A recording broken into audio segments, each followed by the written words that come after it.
Hi, I'm Cole. My father suspended me in front of the entire company, insisting I apologize to my brother. I didn't argue. I simply said, all right. But the next morning, when he smirked and asked if I'd learned my lesson, all he found was my empty desk, my badge gone, and a resignation letter neatly folded on top. What he didn't realize was that I'd taken more than just my name with me. So tell me, when your own family tries to erase you, how far would you go to remind them who really built the house they're standing in? Tuesday morning, sunlight spilled over Austin's steel and glass skyline. By 9:08 a.m., I pulled into the Maddox Systems parking lot, same spot I'd used for 17 years, same routine. Half my coffee gone, always from the same Navy mug. Keep steady. That phrase used to mean something. Now it felt more like a dare. The lobby doors whooshed open, cold air hitting my face. I nodded to the receptionist. She smiled politely, unaware the ground was about to shift beneath me. I went straight for the boardroom on the top floor. Elevator humming, heart steady like a slow metronome. Slides ready, numbers airtight. I was ready. The elevator doors opened. The floor buzzed. 70 staff called in for what they thought was a year-end strategy session. I stepped into the boardroom. Glass walls, long oak table, panoramic city view.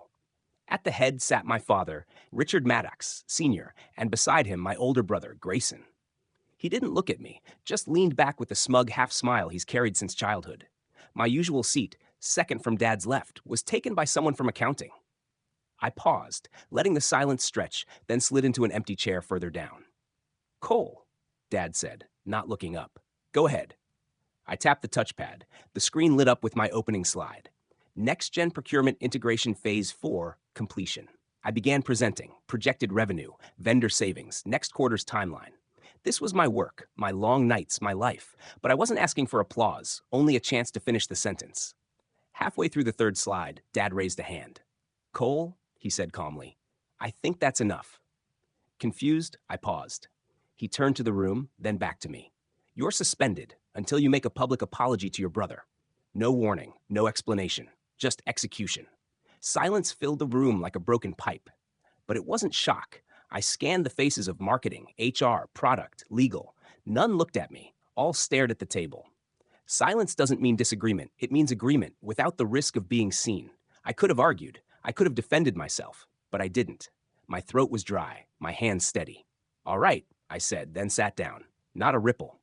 Grayson picked up my slides, speaking as if he'd built them himself. No credit. My work erased, clean, and permanent. For 30 minutes, I listened to him claim full ownership. No one corrected him. Every person in that room silently judged me a liability. When the meeting ended, people left quickly. No handshakes, no conversation. Dad didn't even look my way. I walked out, steps echoing on tile. At the glass doors, my reflection fragmented in the sunlight, sliced into pieces. Still, I kept walking. No dramatic exit. Just one thought burning in my mind. If they can erase me once, they'll do it again. My mug, the one that said keep steady, stayed in my hand, the only thing I didn't leave behind. The next morning, I arrived early. The hallways were quiet, lights low. I walked to the glass room, placed the mug in front of my chair, turned so the words faced me. Keep steady. Sunlight scattered sharply across every surface. People filed in cautiously, like pieces on a game board. Wall screens blinked on, connecting satellite offices in Houston, Denver, Minneapolis. I kept my eyes on the center seat. Dad sat without a glance at me.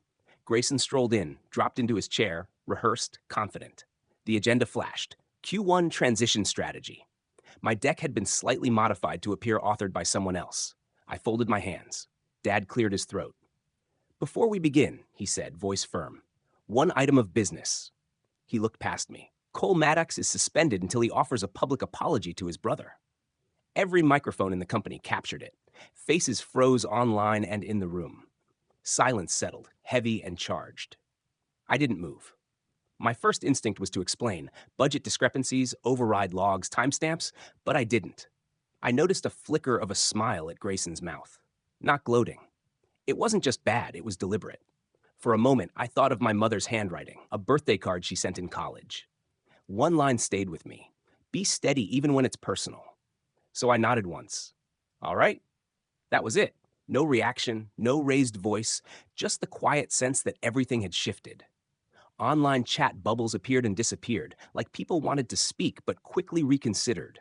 A junior analyst across from me stared at her notepad as if it held answers she hadn't studied.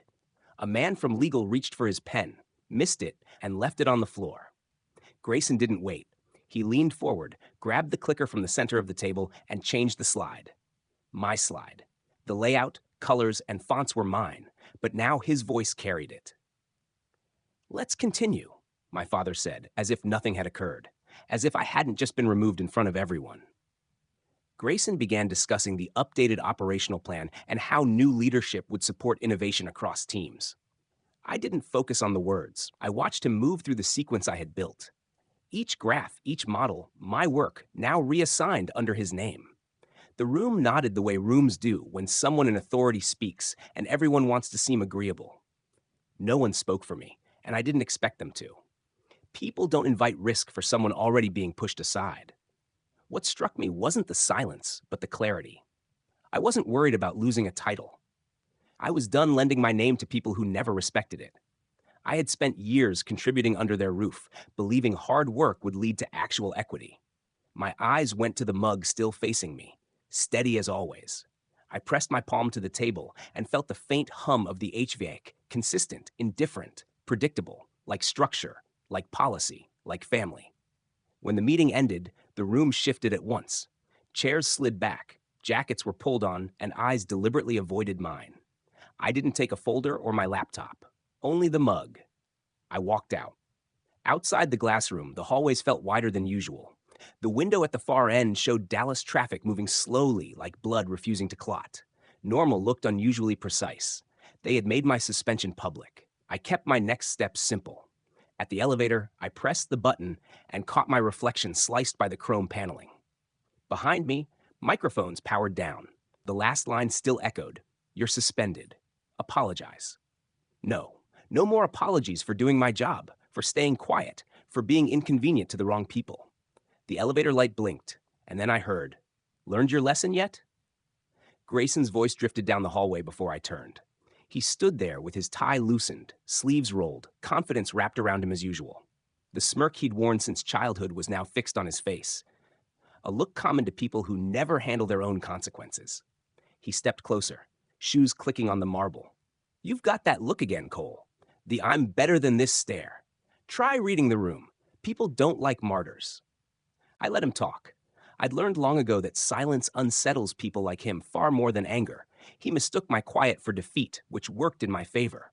"Look," he added, lowering his voice, "you can fix this. Just say the words. 'I'm sorry, Grayson.' Dad will reinstate you by Monday. You'll keep your pension, your spot, your dignity." I finally faced him. "You think dignity is something you can return?" He laughed quietly, a smug sound bouncing off the glass. "Always the philosopher. You know your issue, Cole? You still think merit matters here." "Maybe it doesn't," I said, "but integrity still does, at least to me." For a moment, his jaw tightened. Then the smirk returned. "Suit yourself." He walked away slowly, confident, as if he'd won. Maybe he believed he had. I stayed there until the hallway cleared, then headed to my office. The door opened to stillness. No desktop humming, no reports waiting. Morning light reached across the floor to the edge of my desk. Everything was gone. No files, no pens, no laptop. Just the mug. "Keep steady," now facing the window instead of me.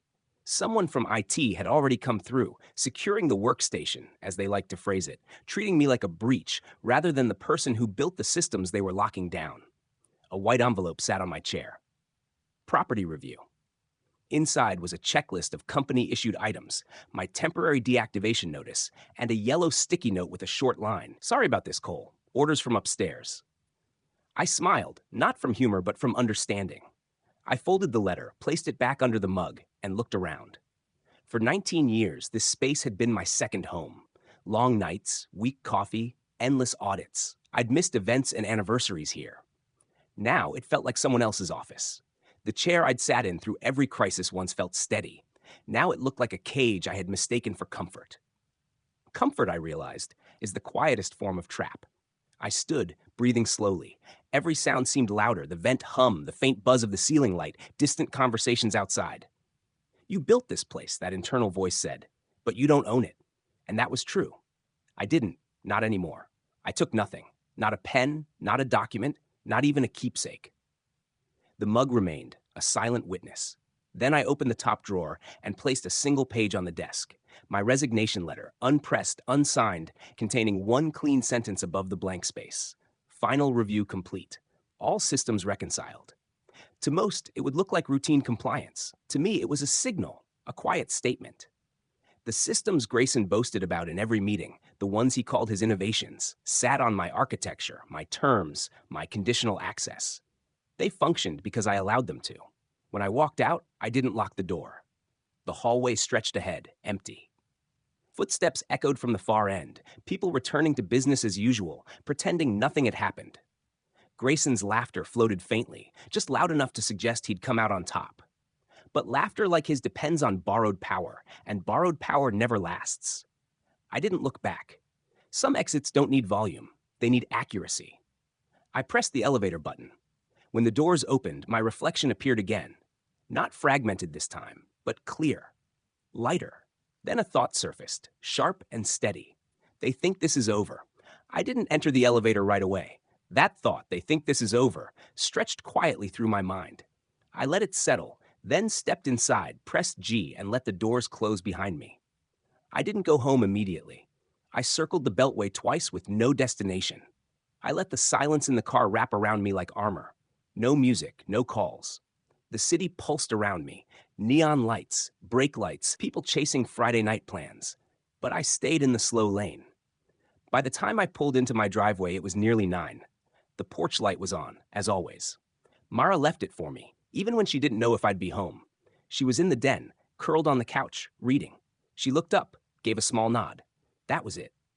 No questions, no probing. We'd passed that point years ago. Understanding replaced conversation. I poured coffee into the old chipped mug. The keep steady one had done its work. I took it to the home office, quiet, lit only by the warming glow of my monitor. The desk smelled faintly of paper and toner, comforting in a way the boardroom never had. I slid the USB from my wallet into the port. Files opened. Folders, archives, spreadsheets spanning 15 years. Invoices, patent filings, deployment chains, partner contracts. Every trail led to one name. Mine. Or at least it had. I opened the most recent files. The author metadata had changed, overwritten, replaced. Grayson Maddox. Not even the font was altered. I scrolled through revision histories. Timestamps confirmed it. Over 6 months, they had methodically erased me from my own legacy. No accident here. Every deletion, every overwrite was deliberate, disguised as policy updates. IP registration logs, my code signatures, gone, swapped, masked. I leaned back, eyes stinging from the screen. The resignation letter sat in the documents folder, identical to the copy I left behind, but here I had embedded every metadata fingerprint, timestamps, admin overrides, audit logs. I had tracked every change, every deletion. They had taught me precision. I had followed it more closely than they realized. I sipped the coffee. Hot, bitter. The betrayal no longer stung. I had expected it, not necessarily so boldly or coordinated, but the pattern had always been there. My father had a saying, family first means we deal in-house. Translation, family is the excuse to keep secrets safe. I remembered being 17, watching him bury a partner's contribution under a shell company. The man never recovered. I asked if it was fair. Dad looked at me as though I'd missed the point. Loyalty wasn't about truth, it was about control. And I had stayed loyal longer than most. The phone buzzed, unknown number, text only. Check your inbox. You didn't get this from me. I opened the email on my laptop through a sandbox first. Subject, succession adjustment plans. 2 weeks ago, Grayson Maddox to assume interim leadership pending Cole Maddox's disciplinary action. Timeline to be accelerated depending on response. Nothing I did had prompted this. My suspension had been the rollout phase. Clarity settled over me. Not anger. That had passed in the elevator. What I felt now was colder. Not revenge, not spite, but resolve, sharp and focused. I hit print. The memo emerged quietly, folded it, and filed it under Audit 21. Then I drafted a new email. Phase 1 complete. Sent to myself. I finished my coffee and stared out the window. Streetlights flickered like old secrets trying to stay lit. They thought they'd buried me. They forgot I wrote the blueprint. She saw me the moment I walked through the glass doors. Name tag read Darla, but her eyes showed recognition. She stood, brushed off imaginary lint, smiled politely, tight, the kind reserved for sensitive business. "Mr. Maddox," she said, gesturing to a small meeting room. "We weren't expecting you this morning." I stepped in, set the folder on the desk, sat across. "I'm not here to make a deposit," I said, "just an adjustment." She opened the folder carefully. Inside, 3 notarized transfer authorizations, joint ownership form from 2011 still crisp. She paused at the last page. "You're removing authorization?" "Just mine," I said. "From anything connected to Maddox Systems, every asset under that umbrella." Her fingers hovered above the keyboard. "Are you certain, sir? Reversals aren't simple." I nodded. "I'm certain. I built the machine. Let's see how it hums without me in the circuit." She typed, and with each keystroke, a wall fell quietly behind me. Not with drama, but with the precision of someone with nothing left to prove. 10 minutes later, it was complete. Digital ripples remained, electronic locks clicking in the background on systems built to hide their dependence. 15 years ago, buried deep in Maddox Systems' financial infrastructure, I had written a protocol clause requiring dual verification on all proprietary accounts. One verification being mine. It was a safeguard no one questioned because it was buried under legacy code and vague compliance language. With my withdrawal, the clause triggered automatically. No sparks, no alarms. Just frozen liquidity, flagged transactions, and system alerts too complex to override without a third-party audit. Not revenge. Architecture. At exactly 11:42 a.m., Maddox Systems accounts began locking themselves out. I didn't linger. I thanked Darla and stepped into the sunlight outside, bright and sharp against the concrete. Across the street, the office building gleamed in glass and steel, a showroom masquerading as a company. Instead of returning to the car, I crossed to a diner I remembered from college. Same neon sign, same grease-streaked windows. Inside, booths were half full. Men in work boots, retirees with crosswords, waitresses with no time for small talk. I slid into a back booth and ordered black coffee. The TV flashed business news, muted, the stock ticker crawling across the bottom. Red, red, more red. A headline flashed briefly. Maddox Systems delayed filings disrupt forecast. The waitress noticed my suit. "You at the company?" she asked, nodding toward the building. I stirred my coffee once. "Not anymore," she chuckled softly. "My brother worked there. Said they eat their own." I didn't smile, just met her gaze. "Yeah, they do." She refilled the mug, nodded, and left me alone. I sipped slowly, letting the warmth ground me. No calls from Mara, no messages from my father. Not yet. The quiet was new, a first in days. Just before noon, my phone buzzed. Unknown number. "Yeah, Cole?" I recognized the voice. Thomas Yates, lead counsel. Tight, anxious. "You need to come in." "Why?" I asked. "Your father just found out." I stayed silent. He spoke about the accounts. "He thinks you made it public." I looked through the diner window. The Maddox logo reflected across the bank, fractured in sunlight. "I didn't," I said. "Then why?" "Because I don't need to." "Not yet." I ended the call, finished my coffee, left a 20 under the mug, and stepped outside. The air was sharper, cleaner. I didn't look back at the building.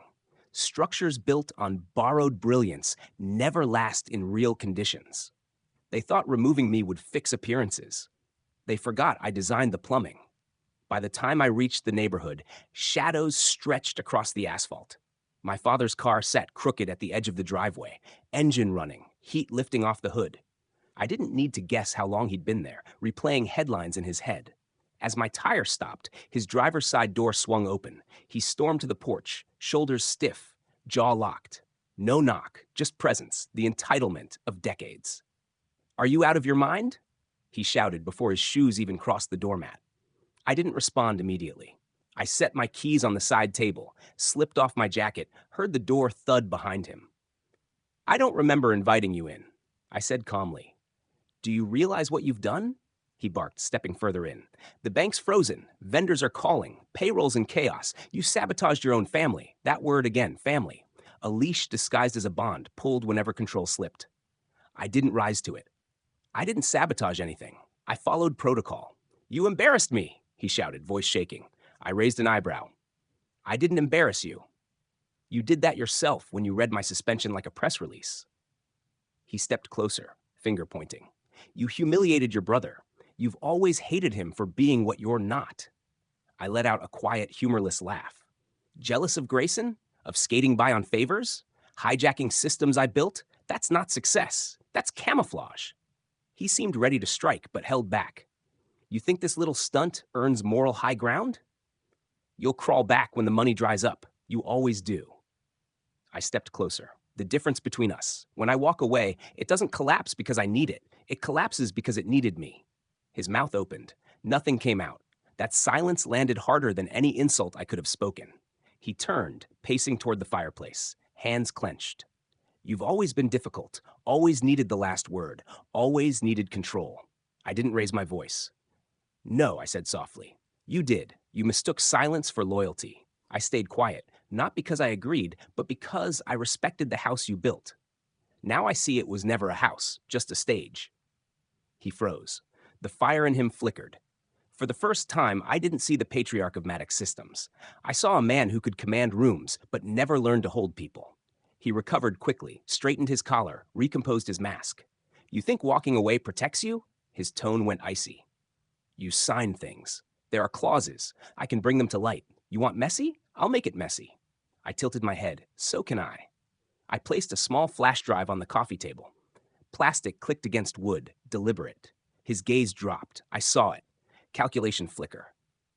There's enough data on there, I said, to make every board member question who's been manipulating quarterly reports, to make every investor wonder why there's no audit trail on Grayson's last 4 proposals. You wouldn't, he said after a pause. No shock, only challenge. I met his eyes directly. He didn't respond. He simply turned toward the front door, stepped slower this time. No slam, no glance back. He opened it, stepped outside, and left. The engine groaned as he drove off, and I stayed in the center of the room until the sound faded down the block. The house settled. I walked to the window. The driveway was bathed in dimming light, gold spilling across the concrete like a closing curtain. No one truly wins in a house like this. There's only the one who walks away standing. Grayson's voice trembled slightly over the phone. You shouldn't have done that, Cole. You don't know what he's planning. I stepped down the hallway, away from Mara folding laundry, keeping my voice low. What is he planning? Static filled the line briefly. He's going to make it look like you stole from the company. He has the accounting team pulling archived trails, digital approvals, things they can backdate. Tomorrow morning, there's a board meeting. He's going to frame you before anyone checks the facts. I leaned my shoulder against the wall, staring at nothing. And you're just letting him do it? He hesitated. I didn't say that. The line went dead. He hung up first. Sleep didn't come. I didn't try. I stayed at the kitchen table, laptop glowing in the dark, humming like it knew something was coming. Mara came out once, rubbed my shoulder, asked nothing. That quiet had taken years to build, and tonight it carried me. I reviewed emails, contract drafts, timestamp diagrams, proofs of authorship, early blueprints, every back-end system I had contributed to. My fingerprints were everywhere, too deep to erase. They wanted to control the story. I'd learned from them. Whoever speaks first controls the room. By morning, the kitchen light was dimming with sunrise. I showered, put on a navy blazer, not to impress, but to look deliberate, and drove to Maddox Systems. At 9:01 a.m., I walked through the revolving doors. The receptionist's fingers paused mid-keystroke. I know, I said, nodding down the hallway. Call security if you want. They'll want to hear this too. The conference room was full. Board members, some familiar faces from my early years, looked up in disbelief. My father sat at the head of the table, crisp suit, legs crossed, hands folded, like it was another quarterly review. Grayson sat to his right, avoiding my gaze. Well, my father said with a rehearsed smirk, decided to face the consequences after all. I didn't answer. I walked to the table, pulled a flash drive from my pocket, and plugged it into the central monitor. The screen lit up. Transaction logs with usernames and IP addresses, time-stamped software access histories, archived emails, edits, deletions, and one internal thread marked draft only, do not forward, showing Grayson attaching altered accounting files. A hush fell. Thomas Yates, company lawyer, paled, jaw twitching. A board member squinted at the screen.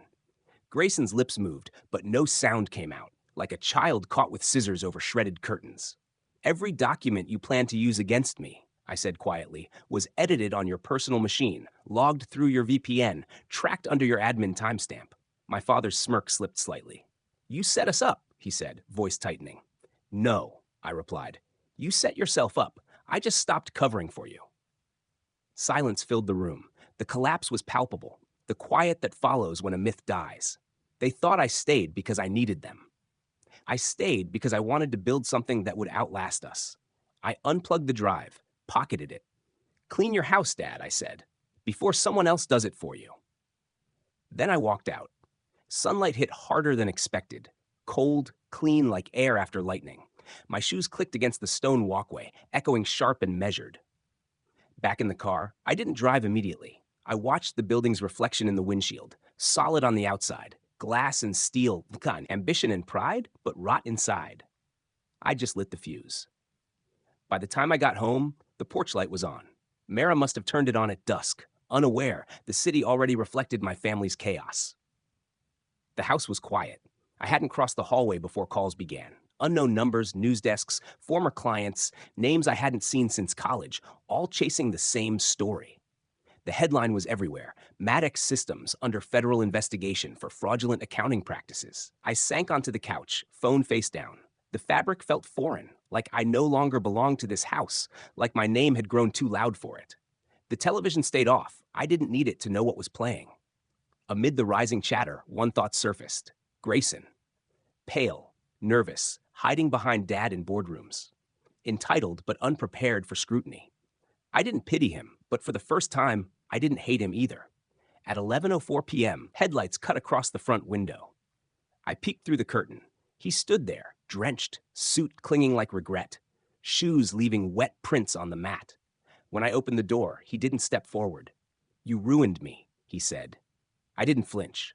"I didn't. You just ran out of places to hide." He stepped inside without asking. I closed the door behind him.